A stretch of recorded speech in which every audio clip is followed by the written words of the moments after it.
This is intimate. I was told that the biggest problem, Tyler, you're going to have this afternoon is getting Tony Robbins to come out of his shell. Okay, so don't be shy here today. It's all going to be good. We were talking backstage, and you teed up a question that I think is part of every business owner's journey, and that is the art and science of overcoming the obstacles that you face. Yes. They are inevitable. Yes. They are existential sometimes. Yes. They are fear-inducing most of the time. What do you do when you hit one of the obstacles? Well, I think it's really important. First of all, it's great to be with you all here. I know you've had a full day, and I hope to add some real value to you in this brief time. I think it's really critical that you understand that everybody wants to grow their business, and we all go through different phases, right? Just like human beings go through phases. You know, you give birth to your business, and you're an infant, and an infant is a run for survival, and cash flow problems are a natural process in most cases, and you're running. Hopefully you get to a teenager where now cash flow is not a problem, you're growing like crazy, and then you have a new problem. You don't have systems in place. And maybe you get to young adult where you have to decide what you're not going to do. Eventually, hopefully, you get to prime where you're growing your business revenues and you're growing your profits and you've got a professional organization and you're not doing it. Because as long as you're doing it, really you don't have a business. What you have is you're self-employed. There's nothing wrong with being self-employed. But whenever you meet someone who's in business is stressed, they're always a business operator. And my focus is to become a business owner. How do you do that? You realize that the chokehold in the growth of your business is always the leader.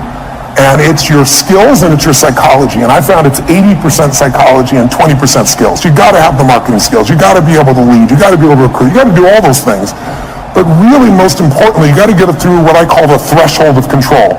And this, to me, is the secret to really succeeding in business. And it's pretty simplistic. How many of you snowboard or ski? Anybody out there snowboard or ski? Give you a sense? So most people are terminally intermediate when they get in that sport, right?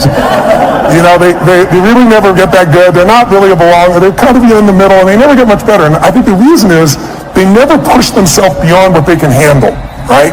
You're used to greens or blues, and you find yourself on a double black, and what happens? Everything inside you freaks out because you're past what I call the threshold of control, your comfort zone. And you look down, you go, I could die doing this. So now you have two choices. Either most people slam themselves on the ground, hang on for dear life, and try not to skid off the cliff, and at best what you do is survive. Or a few people let go of their fear, no matter how scary it is, and goes, I got to go down this thing, and there's no other choice, and they focus on where they want to go instead of what they're afraid of. And they find a way to carve. And once you carve a few of them, that double black is your bitch, right? You don't have to worry about that anymore, right? And so that's what happens in business. So for me, I can remember going and starting my first business in Vancouver, British Columbia, Canada. I got on a radio show, and this person, it was a shock jock radio show, and I didn't know it. And they started attacking me and saying I'm a liar and a charlatan. You can't do these things. And this therapist called me up and said, you know what, I've dealt with people forever. You can't wipe out a phobia in less than an hour. It can take 7 years. I have a patient right now I've worked with for 7 years, and I've been able to solve this. And I said, great. Bring that patient tonight. I'm doing a free guest event at the Holiday Inn, and I'll take care of that. It should take me 10 or 15 minutes. and you do it? I did it. And I was able to do it. I wrapped a snake around this woman. She had a snake phobia. A phobia is an uncontrollable response. So because of that, I had people coming to these guest events like crazy, and I thought I hit the home run, right?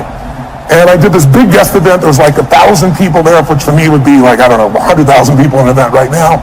And after I was done, a bunch of people signed up for my seminar because I did a free value-add event, and then I would invite them to come spend 3 days with me. And this man walks up to me, and he's from immigration. He goes, a great seminar. He goes, I'd like to see your work permit. And I said, what's a work permit? Right? You know, when you're in beginning business, you don't know these things, right? He goes, well, to work in this country, you need a work permit. And he said, I'll tell you what, I got to see you tomorrow at 5:30. I was, well, my seminar starts at 7. He goes, you'll be fine, just, you got to be here at 5:30. He said, I'm not asking, it's a requirement. So I show up at 5:30. I wait for half an hour. Now I'm starting to stress. And finally, I sit down with a guy, and he says, you're taking away Canadian jobs. I said, how many Canadian firewalkers are there? Come on, that's what I was doing those days. And he said, no, you teach NLP skills, neurolinguistic programming, and these people have classes of 20 people, and you got a class of 500. And so they say you're taking jobs, so your event is over. So what do you mean your event's over? He goes, if you walk on that stage tonight, we will handcuff you and deport you. This is what I call a threshold of control. Right? He says, you're going to have to give the money back. I said, I can't get the money back. I spent all the money to put on the seminar. I wasn't a good businessman. I just wanted to help everybody, right? So I spent all the money. And he goes, you have no money? Well, you're going to have to deal with that. So I walked out of the building. I have 40 minutes. People are going to arrive. I can't go on stage. What do? I told my 3 staff members, 2 of which were volunteers, what happened. They're like, and I said, here's what we're doing. I'm doing this seminar. And he said, you're going to go to jail. I said, I'm not going to jail. I said, how close is the border? True story. And they said, well, there's a place called Bellingham, Washington. It's about an hour and 40 minutes. I said, rent me 6 buses, and I'll meet the people out front before they go in the hotel. This is not a problem. I met everybody up front. They said, this is a traveling seminar. It's a surprise, right? We're going to America.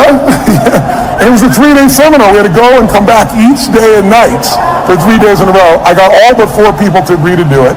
And then I got to Bellingham, Washington at the Holiday Inn there, and there was like a bar mitzvah, a wedding or some stuff next door, and it was so loud you couldn't hear anybody. And so I said, just lie on the floor, close your eyes, going to hypnotize you into this shit, right? You know? But so what happened was you learn how to get through that, right? And we learn how to be resourceful. When you realize that your problem is not a lack of resources, it's not a lack of money or technology or contacts, it's not. It's your psychology. Because the ultimate resource is resourcefulness. And human emotion, that's what starts wars, that's what makes a business begin, that's how you have children, that's how we end wars, it's all emotion.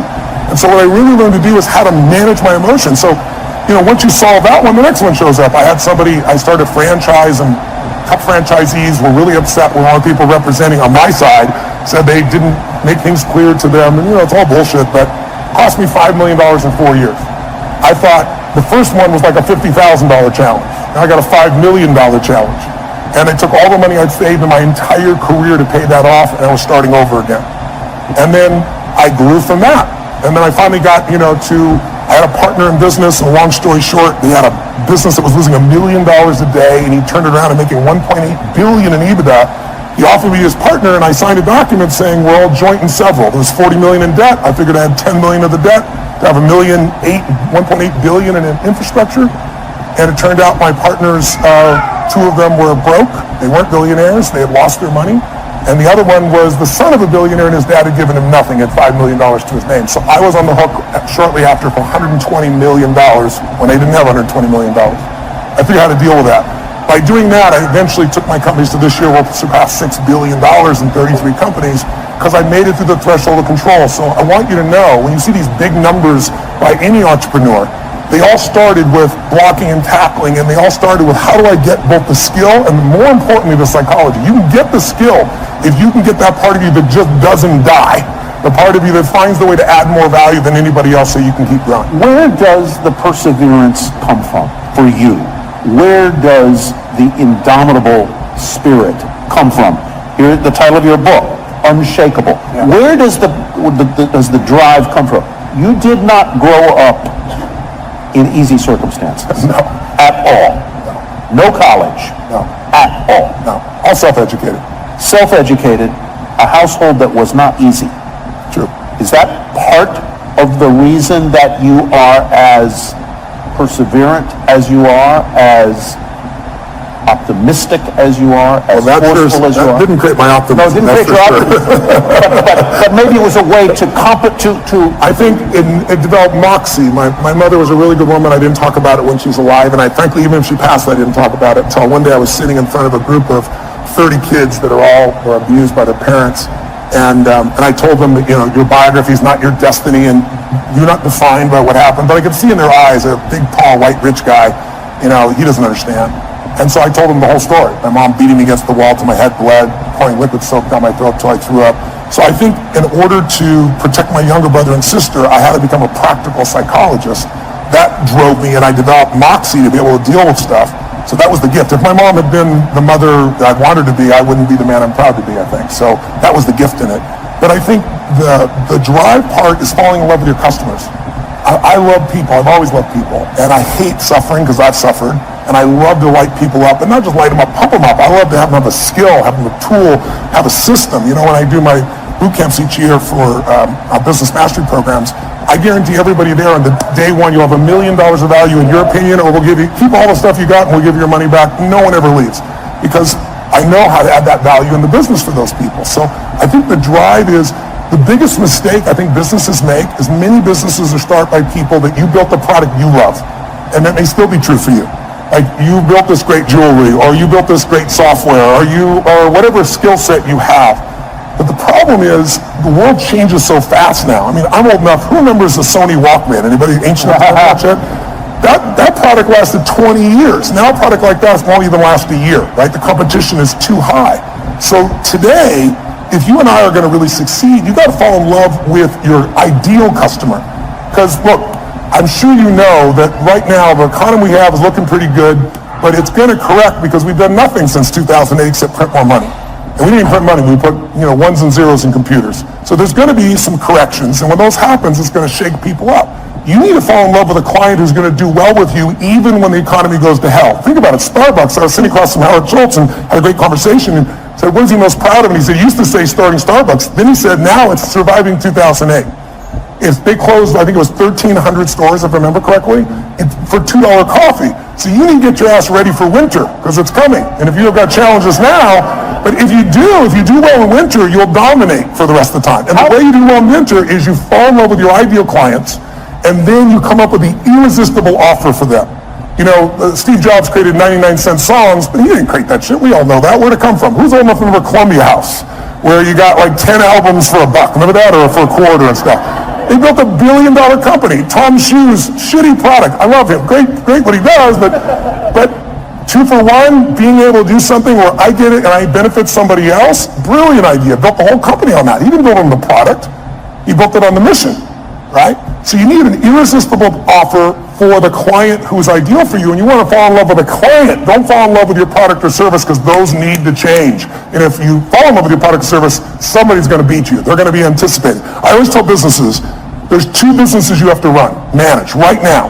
You have to run the business you're in, because if you don't run that, your cash flow, your challenges are going to bite you. But you also have to run the business you're becoming. And both businesses you have to making progress on. If you get all excited about the future and all the cool stuff that's coming, and you go work on that, and there's no cash flow now, you're dead in the water. If you just work on today, you're going to wake up and go, what the hell happened? My competition beat me. It's those 2 sides. And my 33 companies, I look at what the company is now and what it has to be constantly. So we're doing the grunt work, if you will, the important day-to-day work, while we're anticipating the future. When you were building your businesses, and you've gone through an evolution, as all business owners do. I mean, what you were doing 30 years ago isn't really what you're doing today. How and when did you know that you were doing in life what you were meant to do? Because I think that's part of the quest of the entrepreneur, is to achieve that. When did you know it? How did you know it? When did I know? I think I've known you. I think you know it at different stages, at different levels, at different times. It's like I can remember one that stands out from you. And yes, that pops in my head is President Clinton calling me. I was with Peter Guber, my partner in the esports business, and we both owned the LAFC new MLS franchise, soccer franchise, building a stadium here. I was at his home in Aspen, and he says, "The president's on the line for you." And it was President Clinton. And I picked the phone, and I talked to the president for a few minutes, and he told me what's going on. And I said, "Mr. President, I'm completely honored you want me to come visit with you, and I'd love to, but I want you to know I'm not a fan." I said, it was the time in which you said the economy's stupid, and then you turned around and did all these things that weren't related to the economy, and he looked like a very weak president at that point. And I remember Peter looking at me and going, "You just told the President of the United States you're not a fan." He's calling you, telling you, inviting you to come out to Camp David. But it was great. I said, I want to be sincere. I'd love to serve you, but I'm not a sycophant, right? Yeah. And so I went there and spent time with him. And I think the moment I know that I was doing what I love was, there were a couple of people there, and they were all trying to get his attention. And he and I went for this walk, and this deer went by, and he was telling me, about all these past presidents. And he was honestly at the time complaining about how unfair things were. And I thought, this is the President of the United States, and he's effed up. And I'm 31 years old, and I got to help this bastard, It's like, and then that night he wanted me to stay, and it was New Year's, and I left Aspen with my family and Peter, and I promised my family I'd come back, and I said, no, I promised my family, Mr. President, I said, I'd be happy to work with you in the future, and I left. Leaving the president when everybody else stayed, was a moment I realized I'm doing what I'm really supposed to do. I've kept my party straight. My family's still number one. Making contribution is number two. I'm able to play on the scale that's global, and I'm able to play on the scale that matters most, which is local and family. I think that would be a moment that sticks out for me. I don't want to spend a lot of time on this, but since you brought up the subject of presidents, I have to ask you about the current president. Yes. Have you advised him? And if you haven't, how would you help him? Brain transplant? No, just kidding. I know the president quite well. I've known him for many years. I gave him his first big speech. I might be to blame. He wrote about in his book. He thought he was coming to speak to 200 people in my seminar with 10,000 people, and he just kind of lost it a little bit. And then his number one piece of feedback on how to succeed was get a prenup. And I thought, oh my God. And I know Mrs. Clinton very well as well. So I had a great difficulty in this last election because I felt like both parties lied. And I think that's extremely hard. I mean, everybody does white lies, but some were pretty exaggerated and obvious on both sides. And so I found it was a more difficult time. I help people on both sides of the aisle. I don't talk about who I help unless they talk about it publicly. President Clinton shared, he called me one day and said, I got this overhead speaker, the president's calling him. It was in my offices, and big offices and 2 floors. And I went to pick up this phone, and sure enough, it's the secretary, and the president's waiting, and he says, Tony, they're going to impeach me in the morning. What should I do? I was like, could you call me sooner? It's 2 morning. I think, what the hell are you going to do, right? So, he said, what should I do? And I said, the answer is not what should I do, you're asking the wrong question. First question I ask is, what do you want? Do you want parents, moms, dads to have their kids look up to you, or do you want to just stay in office? I mean, it's a different outcome. I said, if you want to stay in office, I said, easy for me. I'm not a lawyer and I'm not in your position, but let's be honest, you're never going to get thrown out of office. There's too many votes on your side. So I said, you're going to stay in office if you do nothing. But I said, if you really want to be respected, I said, you can share the truth, you're a lawyer, without putting yourself at risk, and still get more of the truth out.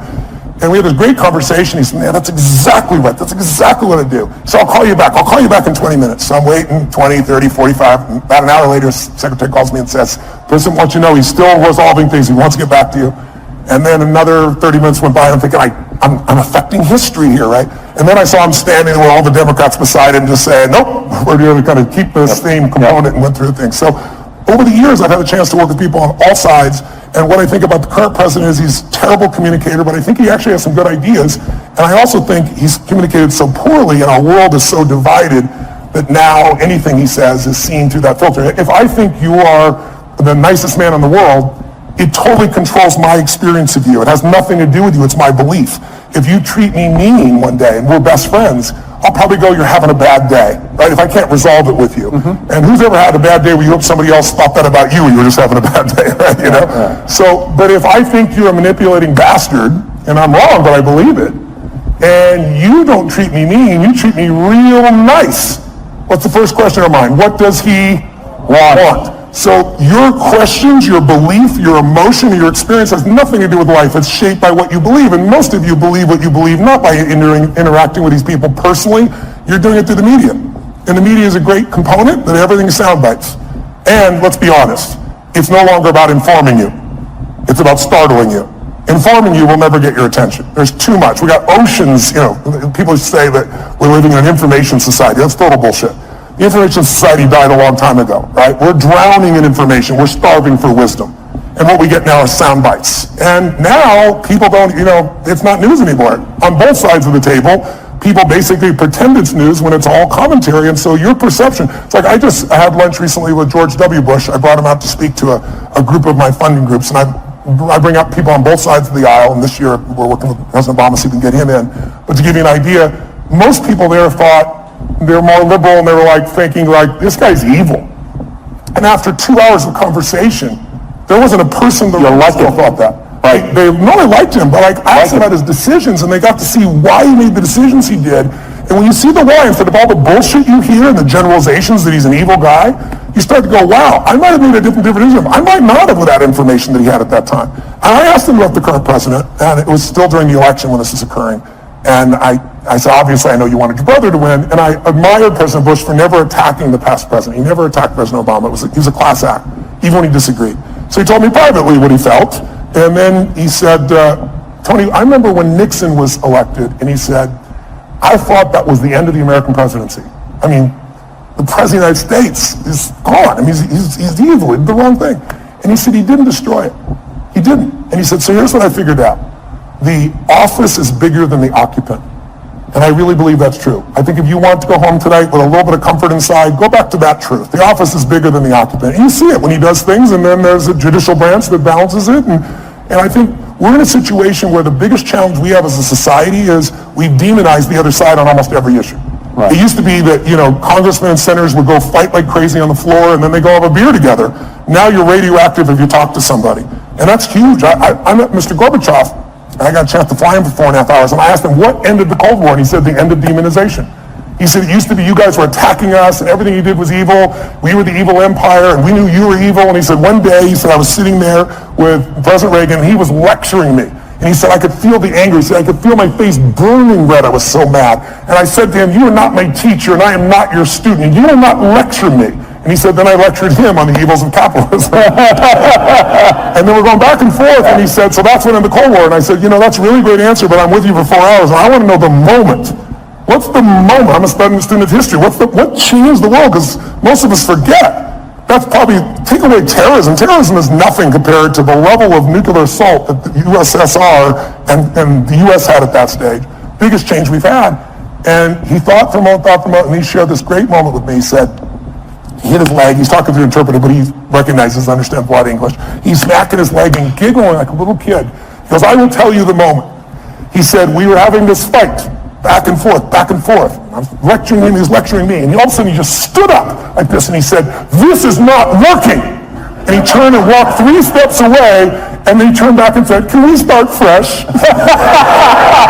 My name is Ron. Are you Mateo? And had that same impact that did on you just now. He said, he's laughing uncontrollably. He goes, I knew I could do business with this man. You had to love the man. And then he said, Reagan also knew that Gorbachev loves children. And there are no children going to go to the USSR, right? Soviet Union. And Reagan brought a group of children over and let them be in the care of Gorbachev. And he said it completely changed the game for him. So it was a moment, just a moment of breaking somebody's pattern. And that works in an intimate relationship, it works in a business challenge, but it also works on the scale of society and history. I want to go to audience questions, and I hope you all have sent some to the Iconic Tour hashtag. I'll go to those in just a sec. But from politics back to entrepreneurialism and entrepreneurship, you've built businesses, you've faced business challenges, you have talked to people like the people in this room, entrepreneurs. What do they ask you most, and what do you tell them? Time. Time seems to be the largest issue. How many of you have time issues and run your business, having to have a life and your time? Can I see your hands out there who feels like that's there? So you can see it's about 90% of this room, right? And some people are just too tired to raise their hand. But the issue of time is not the real issue. The real issue is that they're operating as an operator, not an owner. Yeah. And so what I start to do, in the beginning, you have to do both, right? But what I start to do is show them how you have to be able to break off and get other people to do things. But more importantly, I teach people, I do a 5-day boot camp, I call Business Mastery, a couple times a year, and we bring in businesses from all over the world, literally. And we have people just starting a business, and we have people with, businesses that are doing $1 billion, $2 billion, $3 billion. And what you find is that there's a common pattern amongst all these group of people where they find themselves, if it's a small business, they do everything because they figure like they're the only one can do it, or they tried someone else and they failed. Well, that happens in every business. You have to begin to leverage yourself, or you're just going to be self-employed, and you'll never have the scalability. A business is a system that adds value even when you're not there. And you as a leader have to get good enough to both hire people and train people so that you're not a manager. A manager works with people to make sure they get the job done while you're there. But if you have to be there, I run 33 companies. Every 4 days I'm on a plane, train, helicopter on stage somewhere on average in a year, and I got 33 companies. There's 12 I manage directly, but I couldn't do that by management. I do it by leadership. I build leaders who can make their own decisions. I hire people that are the best of the best. Now, in the beginning, that's hard because you have no money, right? So you hire the best that's called you, and you pay them nothing, right? And then now you try to hire other people, and what do? You hire your friends, which, is a disaster because they're not as skilled, and you love them, and it's hard to manage them. And then I hired people that were really talented, but they were mean, they didn't share my values. And so eventually you get to that place where you can find the right people. But I think The most important secret for the growth of any business, the question I guess on how to get over the time, and the answer is you got to take 2 hours, 90 minutes a week with your team of 1, 2, 3, 2,000, and you got to meet where you work on the business. And I teach people a format called 7-7, where there's 7 areas of a business that you cannot miss. Marketing, sales, optimization, the financials, culture, and I'll make sure that each week you and your team focus on that, not the day-to-day business, but how do we strengthen our marketing, not just for this run, but overall how we build the brand. What do we do to change our sales process? How do we optimize the business? How do we spend no money and grow the business 30% in the next 3 to 6 months? And when you take small markers in the business that are critical and you improve them 5, 10, 15%, but you do 12 of them, you'll grow your business 120, 130%, 140% because there's a compounding impact. You don't just get the improvement you've made. So I try to help businesses to make those changes so you have time to think and be strategic. Because if you're just running, how many of you are stressed? I'll be honest if you would. Today, being here and not being at your business, how many feel some stress in your business being away even for a day? Okay, right now, I'm a business operator, F that, right? I'm going to become a business owner, you've got to be. Yeah. Let's go to a question from the audience. What would the 30-year-old version of yourself say to you today with conviction and be flat wrong about? Let's see. What would the 30-year-old Tony Robbins say to you today? Well, first of all, he's dead, so he's not going to say shit today. I buried him a long time ago. It was on 57. I would say the 30-year-old would say, this is what we're going to do this year, and it would be these huge numbers. And I developed a principle around the time I was 30, which is most of us overestimate what we're going to do in a year, and we underestimate what we're going to do in a decade. And a decade happens that fast. You'll blink your eyes and the decade will be here. That's so a great point. I really, truly, everything I do is long term. I think it's the biggest challenge we have in corporate America is everybody's looking the next quarter. Instead of, the best business people, the Mark Benioffs, the Steve Wynns, the Peter Grubers, the people that I hang with, they all are decade-long people. When I was 14, I said, this is how my life's going to, I decided. I said, in my 20s, I'm going to help. I want to have the skill to help anyone change their life. If I'm committed and they're committed, it's going to be done. I'll have the ability. So I got to build to that, which I did. And then I said, in my 30s, at 14, I said, I'll do that with groups of people instead of one-on-one. And then in my 40s, I'll do it with big groups. In my 50s, I'll do it with companies. In my 60s, I'll either do it in government as a servant there or in a religious context, because I'm a spiritual person, but I don't tell people what to believe religiously. But at that point, I've lived long enough, maybe I will. Would you ever run for office? I would have said yes. Now the answer is no. I've served on both sides of the aisle, and it's not really about the office. It's about fundraising right now so much of the time. And I would not do that unless I ran with my own money and maybe a small number of friends. But at this stage, I think it would disrupt my wife's life so much. Yeah. I'm a very public person and she's not, and I feel bad for her, so I don't think that would be the right direction. Let's go to Jeff Conlon's question. If mindset is the key or a key, how do you shift your mindset? I was going to ask a question that's related to that, and that is, you're now, you say you're top of the world, but you're a confident guy. What do you do? What do you do when you have self-doubt? And that's sort of, how do you shift your mindset? How do you deal with self-doubt? I don't have a lot of it at this stage, but I... Shocking!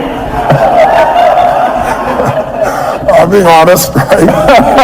I think self-doubt is, instead of self-doubt, I would say questioning. I think it's critical to question, but at certain stages. If you're questioning all the time, you have nothing but fear and doubt, right? You only believe something because you don't question it, right? Someone tells me, so-and-so talk behind your back this, and you go, no, they're my friend, they never do that. Your belief, you're certain they're not going to do it, so you don't even entertain it. But if 2 or 3 people tell you that, and they go, wow, could John really be doing this behind my back? And you start questioning. You ever done that? You've been upset with somebody, you confront them, and then you find out it's all bullshit, they didn't do anything wrong, and you feel like an idiot? So for me, I think there's a time to question. And so I organize that. When I'm beginning something, I do that. And my investments is a perfect example. If you look at somebody, like Richard Branson, for example. Richard is this giant risk taker, right? But he's got one question. He questions within himself and everyone else. How are we going to protect the downside? It's his number one question. He never believed it. The guy risks his life. When it comes to investments in business, he doesn't risk anything. He told me when he was building Virgin, he's taking on British Airways, and it's a giant outlay of capital. I mean, this could literally bankrupt him, and everybody said it would. So he said, okay, how to protect the downside. And he negotiated with Boeing for a year and a half and convinced them that if he went out of business, if he was wrong and lost his business in the first 2 years, he could give back all the jets and have no liability whatsoever. So his whole focus is asymmetrical risk reward. How do I take the least risk with the most upside? If I was going to say anything to entrepreneurs in this room, the illusion that you've been taught is that great entrepreneurs take giant risks. It's total bullshit. There are some exceptions that have, and they've gotten lucky.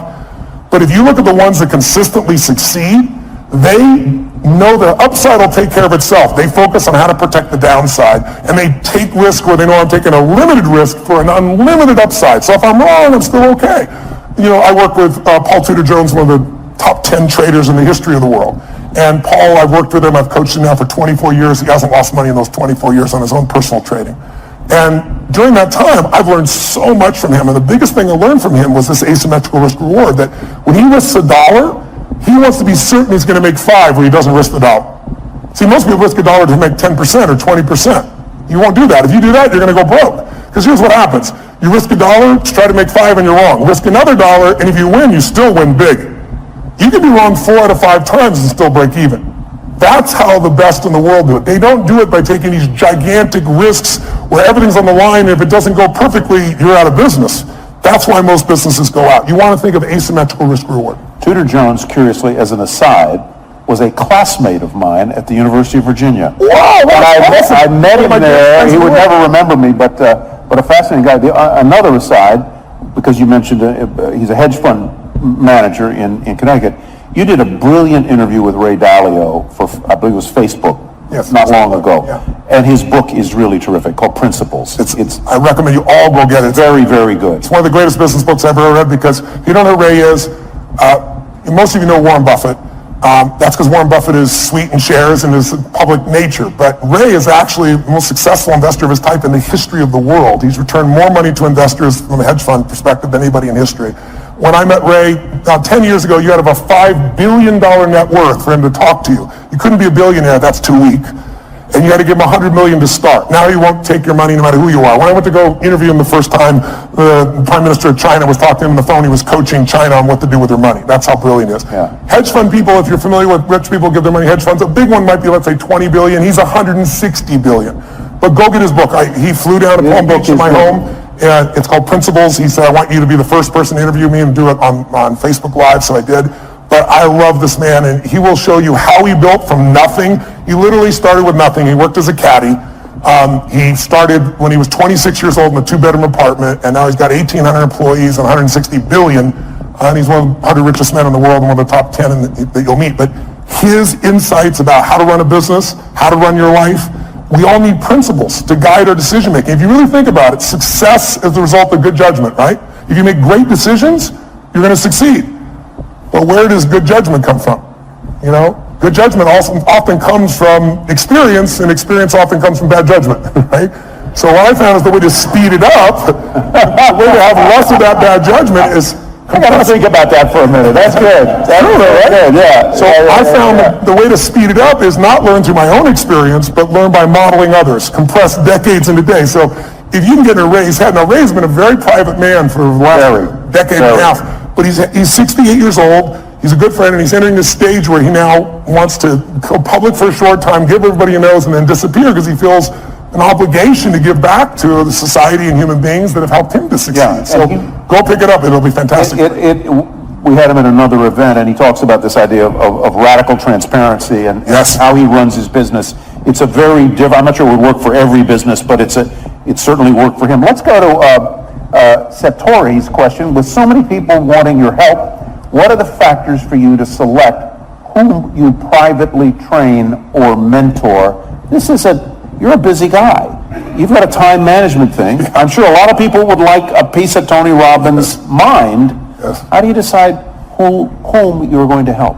Well, first of all, I try to do things online. Like there's a zillion things on YouTube, so no one has to spend any money. Anybody who wants to be inspired to do that. The only thing I don't like about that is it's random. Mm-hmm. I'm a system guy. Like I know how to take you from here to there. So I have products that can do that for people. And then I have events, and the events have gotten bigger and bigger. Now we do 10, 14,000 people in a weekend. And so anybody can go.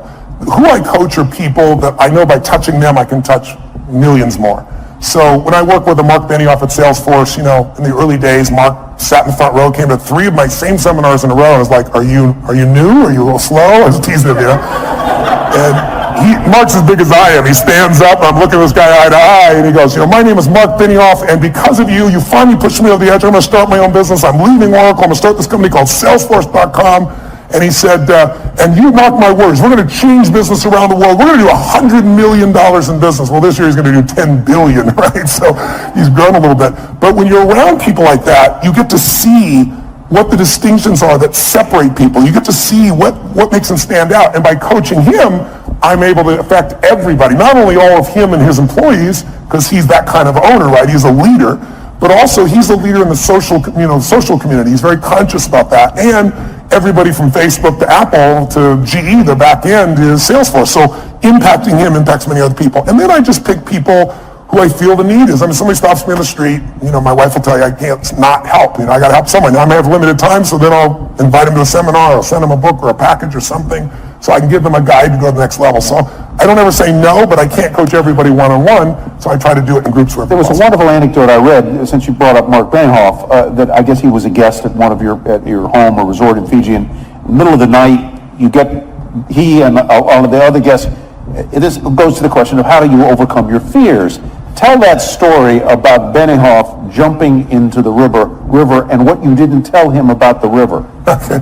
Well, I have a home in Fiji. I've been going there since I was 23, 24 years old. It's one of my favorite places in the world. And the people there are extraordinary. You're carried as a child every day for 6 months by someone 24/7. So when we talk about raising them, being raised by a village, it's true there. And they sing in 4-part harmony when they're 4 years old. So when I went there, I was touched by it. And I went and explored this island, and I was with this chief. And they have this river that goes both ways, because it's this river where the ocean comes in, and it looks like out of Africa or something you'd see down in South America, and eventually goes in this scary-looking area into a giant lake. But the tide is so fast, it would just take you. And then, 8 hours later, it reverses and goes back out. So I was with him this one day, and I said, are there any, fish in there? And the Ratu, which is the main chief, points out, goes, what about that? And we looked back, and it's a giant manta race, and we're going under the bridge. So I said, F it, I'm doing this. And I just jumped in. And then the thing took me. And it took me for a wild-ass ride. For about 20 minutes, I ended up this lake. And then, dumbass me, I didn't think about how the hell am I going to get back. It was so strong I couldn't swim against it. So I spent 8 hours on this little island there before I come back. So then I came back one time with a friend. It was nighttime. And I was like, they were talking about Devil Rock and Shark Alley and all this shit. And I was like, let's do it at night. But I had a boat waiting for us. Wait to bring us back.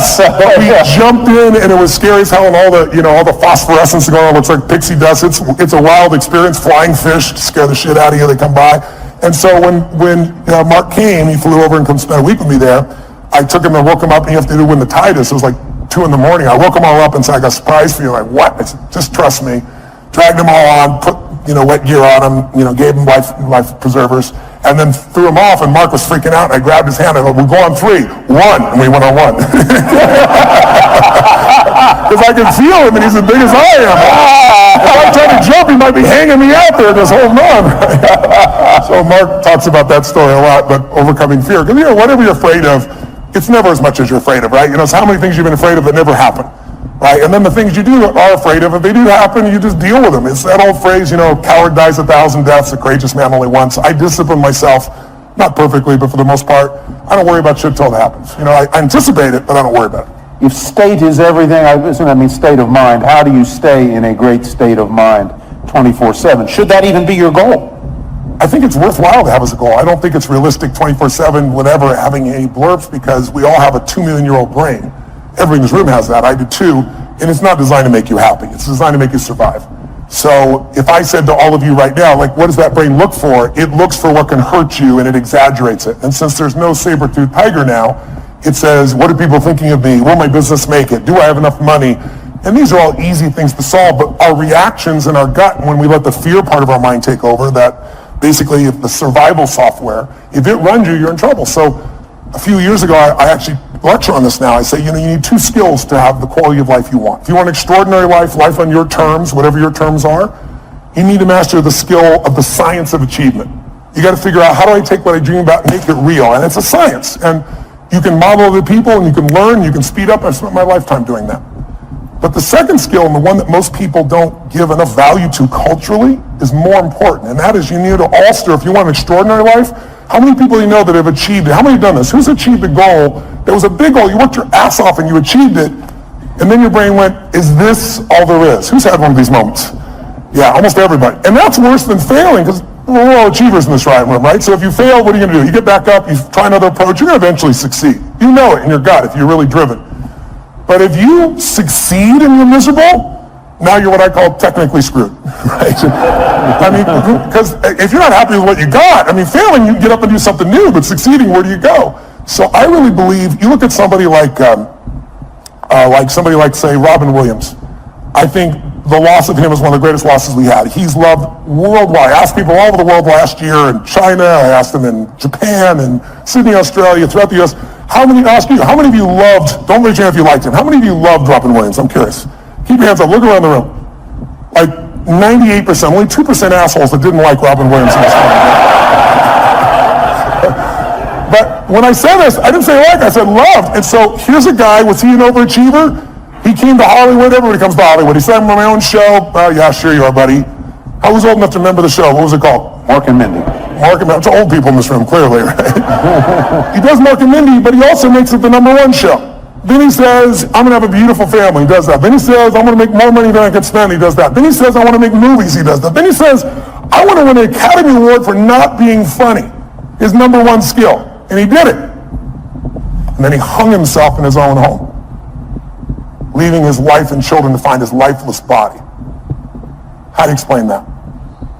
I'll tell you the answer. He made everybody happy but whom? And his wife said he had Lewy bodies and upsets in his brain. That's all true, but he used drugs and alcohol his entire life. He suffered his entire life, made everybody happy but himself. And so I love the guy. One of my birthdays, I was at TED and I did this talk, which was very popular, and he came up to my birthday party. A bunch of guys took me out to dinner that night and jumped on top of the table and sang happy birthday as a Russian woman and then as a Chinese man. And you know, I've never lost a suicide, knock on wood, out of thousands. We've made films and follow-up, but I had no idea that's where he was. But I look at a man like that and I say, he's a warning as much as we all loved him, even more so because we loved him. I know none of you are going to kill yourself. I'm not worried about that. But a lot of people live a long time, but they don't really live, you know, because they let their stress and their frustration, you know, I always say achievers don't get fearful. We're all achievers, right? We don't get fearful. We just get stressed, right? Stress is the achiever word for fear. So I say to you, what are you stressed about? Well, I got to do this. I got to make this thing happen. What if you don't? Well, I got to. Well, what if it'll fall apart? What if it falls apart? Then it'll fail. What if it fails? Then I'm a failure. What if you're a failure? And now if I follow the trail of your stress, it'll take me to your deepest fear. And the only way to have your life work is to face that fear and push through it. What is courage? Courage does not mean you're not afraid. It means you're afraid and you do it anyway. You're scared shitless, but you do it anyway. And I think if you're going to succeed at the highest level, you've got to face those fears. Leads right to the next question. Based on your experience, what are the top 3 characteristics to have in order to be successful? For these type of people, what does success look like? What does it feel like? What are the characteristics that can get you there? What success looks like and feels like is different for everyone because we all define success in a different way. So I leave that to them. But what does it take to succeed? That I can tell you because I could be an idiot at this point. But when you've been with 50 million people, 4 million in live seminars for days and nights and days and nights, I know that whatever we do, it's a result of our patterns. It's not us. There are certain patterns that'll make you angry, they'll make you frustrated, they'll make you pissed off. And there's certain patterns of thinking and feeling and using your body that'll make you playful and fun and grateful and excited and passionate. And if you think it's you, because you've done a pattern so long, it's hard to change yourself, but it's easy to change a pattern. Where do the patterns come from? We learn them through our conditioning. When you first are born, you can do anything in your life. You can, scream, yell, go to the bathroom in your pants. Try that when you're 30, see if it works, right? But you learn very quickly as time goes by, your love for nothing as a baby, right? Your love, no matter what you do, because your mother's, got oxytocin. She's natural drug in her body. Men get it too, but women get 10 times as much. That's why a healthy woman cannot leave her child. A healthy man can, but a woman can't. She's biochemically healthy. And so you look at this and you say, what are the 3 things needed? I can tell you what they are. The number 1, I love intelligence. I love wickedly intelligent people. I try to hire as many of them as possible, learn from them. But what's more valuable than intelligence is hunger. You find, if you looked at what's the common denominator between Richard Branson, Mark Benioff, you give me your list of whoever it is. I guarantee if you dig underneath, their hunger has never gone away. Some people get hungry because they got a goal to, achieve something or get in a swimsuit by a certain date or some stuff. But that's not an identity change, right? These are people that are like myself. I'm hungry today at 57 more than I was at 26. I'm feeling me. And when I say hungry, I'm hungry to contribute, to learn, to grow, to make a difference. I'll never settle less than I can be or do or share or give or create. And everyone I know that's successful, that's the driving force. Because with that hunger, you can get the skill. With that hunger, you can figure it out. There are a lot of very smart people who can't fight their way out of a paper bag in a pragmatic way. And they got, great transcripts and shit like that. I went to Harvard one time and I spoke, and right before I spoke, they had voted at Harvard Business School to not release anyone's transcripts to the recruiters of the businesses coming in, to block it. And the argument was, your education is more than just your grades. And I went berserk. I got up there, first of all, they said, Tony, I expect to be, 1,000 people there, a couple thousand people there. And they said, no, Bill Gates was here. We had 300 people. It's going to be much smaller. But we ended up with about 1,200 people, standing room only. And they gave me 30 minutes. And of course, I went 3 hours. I did. No one left. But one of the first things I did, I said, what is this bullshit I'm reading? This was in the paper that day. I said, listen, I'm not trying to be disrespectful, but you're being disrespectful to each other. I said, if you're not willing to show your transcripts, I agree with you. Your career, who you are, is more than just your degree here. But you chose Harvard for a reason. And there are people here that worked around the clock and got, 4.0, and you got yourself a 2.6, and you're going to block them because there's more of you than the 4.0. It's not going to work that way when you get in business. When you get in business, you guys who are doing this right now, you're going to be judged on one thing, results. And your grades are the results in this context. And if you think your grades are not it, then convince me as the interviewer that the grades are a part of it, but there's so much more you've done. If you can't do that, you're never going to make it. I said, you guys, anybody voted for that? Just count on a future that is full of pain. And the room was like, it was pretty intense, I guess. I thought it was pretty soft, personally. And then all of a sudden people stood up and they did a standing ovation, and people said, this is bullshit, because this is what happens sometimes in a democracy. Sometimes in a democracy, the lowest level standard is what becomes natural. We're seeing it right now on the political side. We're seeing people that, in Berkeley, the home of free speech, people throwing things, burning things, destroying things, who are supposed to be liberals who should be open for open speech. And then you see conservatives that are just as dumb, saying things that are inflaming people. It's not one side or the other. It's us as a society. We got to shift it. We got to go from demonization to saying, let's say it's a fight over guns. Very emotional fight. What's the problem? We demonize each side. Nobody in this room, whether you're pro-gun or against gun, whether you want gun regulation or not, there's nobody in this room that doesn't want their children or their friends or their family safe and protected. We just disagree. People disagree on how. And if we can start with what we agree on, we can actually make progress. But today, there's no progress because we now also augment this with social media, and we augment it with the regular media. And think about it. The media is not here to inform you. They're here to startle you. We all know if we say something inflaming, you're going to talk about it, share it on social media, and they got a multiplied effect.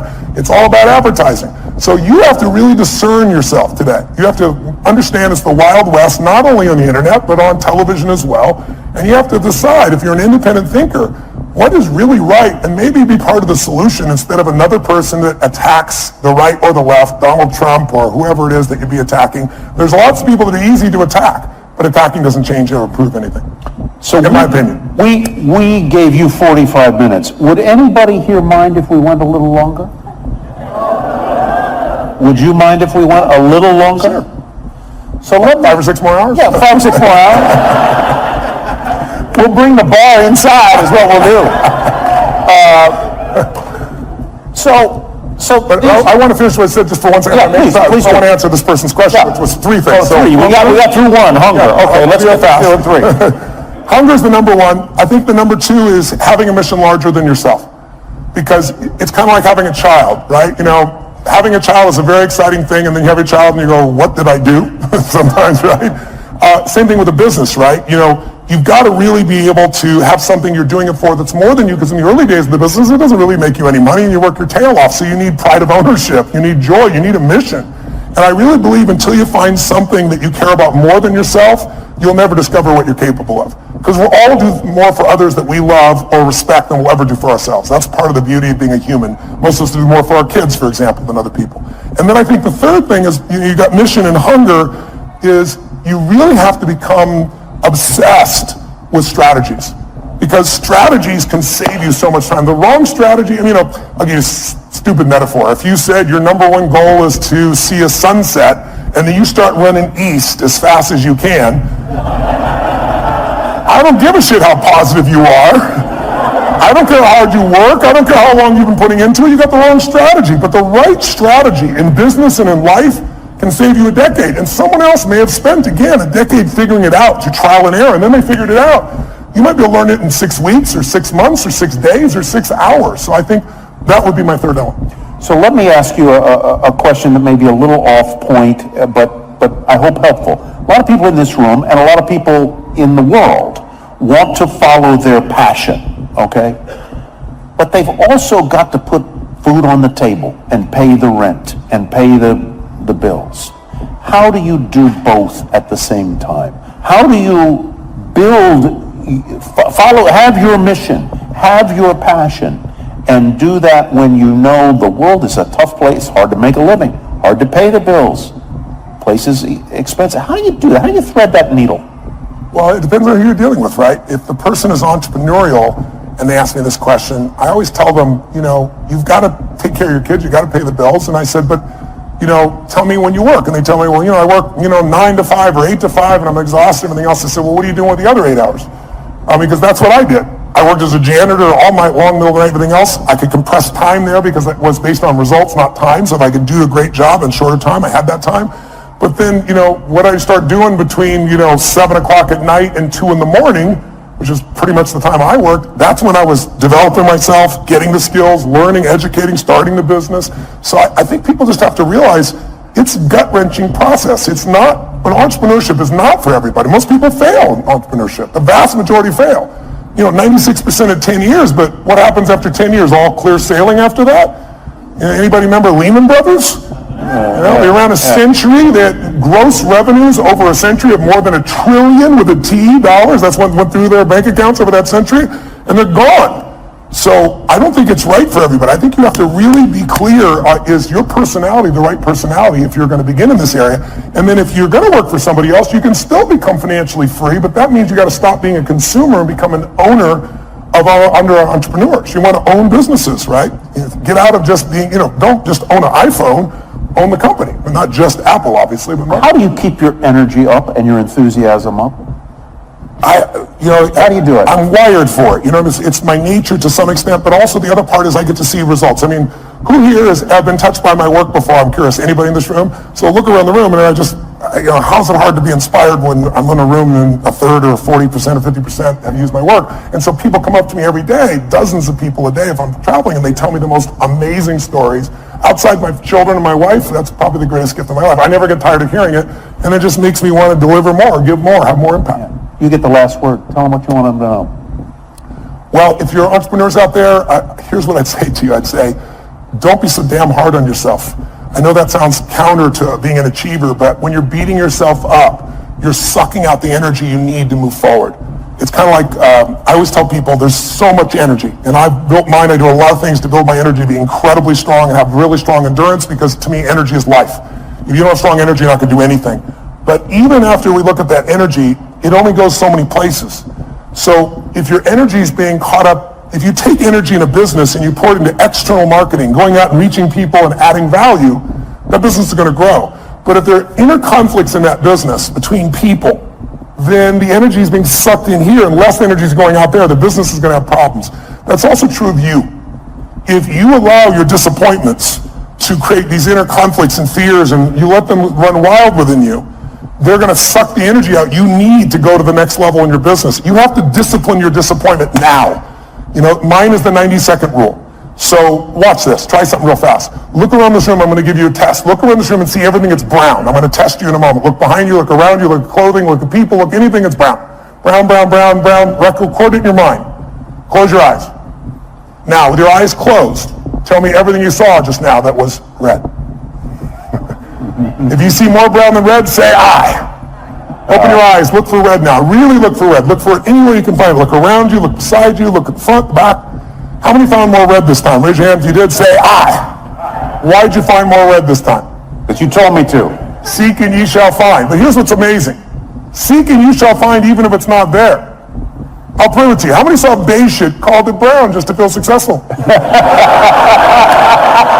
How many saw burgundy, called it red just to count more pieces?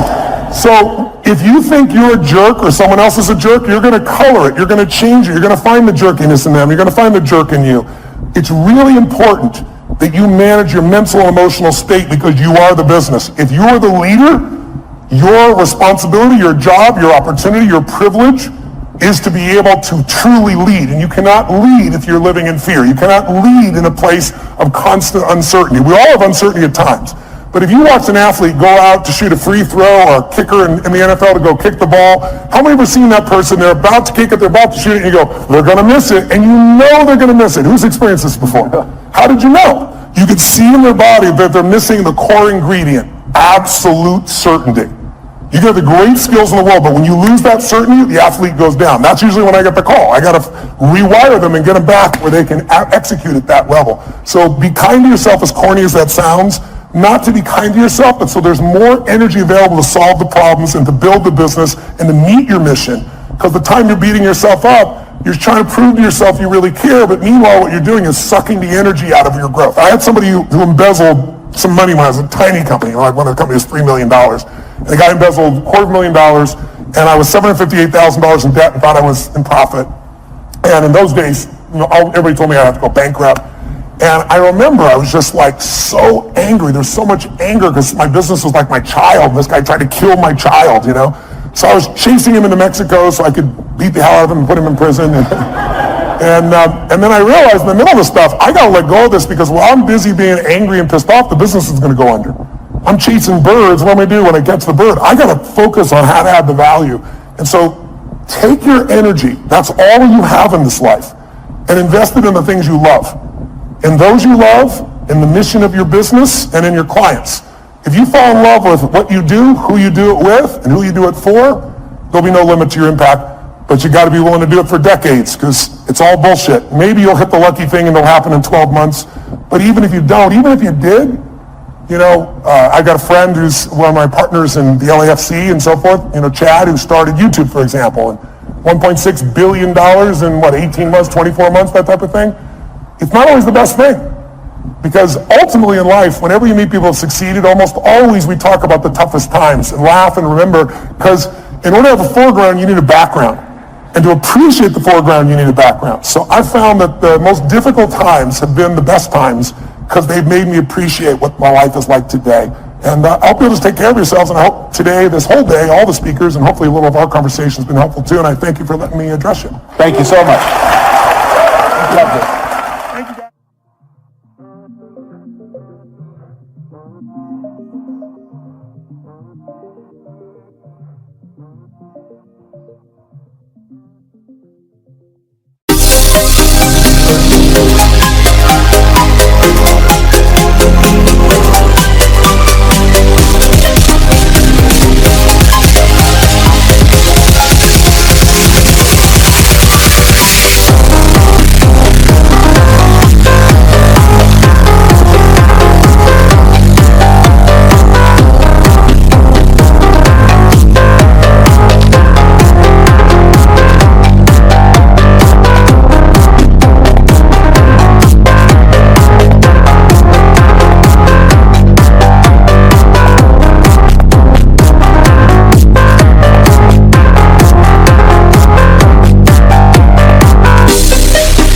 We'll be right back.